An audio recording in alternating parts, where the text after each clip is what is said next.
जिला गुणपुर सहर गणेशनगर भड़ाघर रोकुवा जड़े नववधू मृतदेह उद्धार। घटना पुलिस स्वामी सासू ससुर को थाना अटक रखी पुलिस पचराउचरा चलाई। एसह साइंटिफिक टीम साहाय्य अधिक अनुसंधान चलाई रायगड़ा अतिरिक्त आरक्षी अधीक्षक प्रतीक कुमार पंडा सूचना देते। गत किछि मास हे सहर गणेशनगर ठारे भड़ाघर रही आसुले नववधू सन्देहजनक मृत्यु होईछि। मृतक ले रश्मि रंजन बड़कुमार।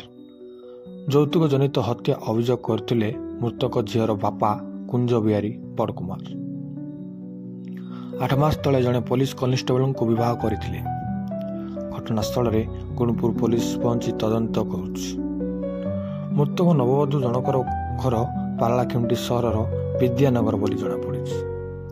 नववधू जनक 3 जुलाई 2024 तारिख में कुंज बिहारी बड़कुमार तांको झील को रायगड़ा जिला चंद्रपुर ग्रामर 17 चंद्र माझी पुओ देवाशीष माझी को विवाह करते।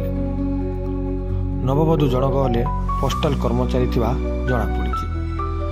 झील को विवाह देवा पटू यौतुक जनित निर्यातन जाऊला नहीं मृतक बापा गुणपुर थाना अभियोग कर। मृतकों नववधू शव व्यवच्छेद निमंते गुणपुर उपखंड स्तरीय स्वास्थ्य केन्द्र को पठाई।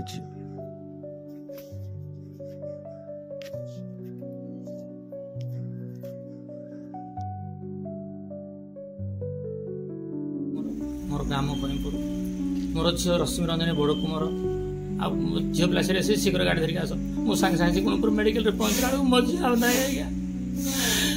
मत न्याय दिंतु जिलापाल हे आरोग्य अधीक्षक आपण मैंने हे ओडिशा सरकार मो बड़ी बापार अन्य क्या से दिन न आसु आ उचित न्याय दिंतु एवं पूरा हत्या करा